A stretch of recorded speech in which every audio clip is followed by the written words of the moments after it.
रावसाहेब दानवे, अब्दुल सत्तार दोघे खास विमानाने मुंबईला रवाना। औरंगाबाद काँग्रेसचे जिल्हाध्यक्ष आणि सिल्लोडचे आमदार अब्दुल सत्तार हे हाती कमळ घेण्याच्या तयारीत असल्याची सूत्रांनी सांगितले।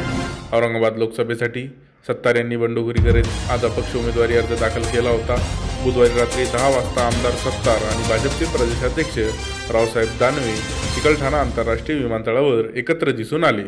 रात्री 10:30 वाजता एकाच विशेष विमानात एकत्र बसून सत्तार आणि दानवे हे मुंबईकडे रवाना झाले आहेत। चिकलठाणा विमानतळाच्या VIP कक्षात सत्तार आणि दानवे यांच्यात अर्धा तास गुप्त बैठक झाली। या बैठकीदरम्यान जलसंधारण मंत्री राम शिंदे यांची उपस्थिती होती।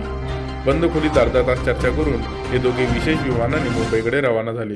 मुंबईच्या विमानतळाच्या धावपट्टीचे कामकाज सुरू असल्यामुळे त्यांचे विशेष विमान उतरण्यासाठी रात्री 11:15ची वेळ देण्यात आली होती। त्यानुसार त्यांचे विशेष विमान औरंगाबादहून टेक ऑफ झाले।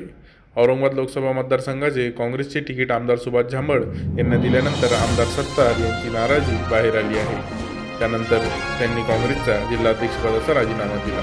काही दिवसांपूर्वी आमदार सत्तार यांनी जलसंपदा मंत्री गिरीश महाजन यांच्या उपस्थितीत मुख्यमंत्री देवेंद्र फडणवीस यांची भेट घेतली होती। यावेळी सत्तार भाजपमध्ये जाणार असल्याचीही चर्चा सुरू होती। बुधवारी प्रत्यक्षात भाजप प्रदेशाध्यक्ष रावसाहेब दानवे आणि आमदार अब्दुल सत्तार यांनी एकत्र येत एक विशेष विमानाने मुंबईकडे कूच केली। ते मुख्यमंत्र्यांची भेट घेणार असल्याची माहिती सूत्रांनी दिली आहे। यासह औरंगाबादला परत येतानाही हे दोघे सोबत येणार असल्याची सूत्रांकडून माहिती मिळाली। Geo 24 news Aurangabad.